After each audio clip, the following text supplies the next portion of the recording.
ఎవరతను? నా ఫ్రెండ్ నన్ను మీట్ అవ్వడానికి వచ్చాడు. కాదు, తన బాయ్ ఫ్రెండ్. చాలా గాఢంగా ప్రేమించుకున్నాం 4 సంవత్సరాలు. అనుకున్న పరిస్థితుల వల్ల నీతో పెళ్ళి అయిపోయింది. మీ ఇద్దరం దూరంగా ఉండలేక లేచిపోవడం ప్లాన్ వేసుకుంటుంటే నువ్వు వచ్చేసావు.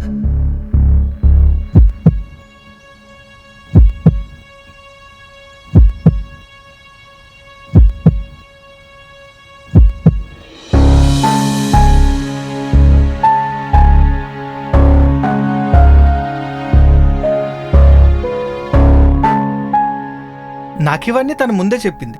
తనకు నచ్చకే బ్రేకప్ అయిందని కూడా చెప్పింది. ఇంతకాలం తను నాతో ఉన్న విధానంలో తన మనసులో వేరే వాళ్ళు ఉన్నట్టు నాకెప్పుడు అనిపించలేదు.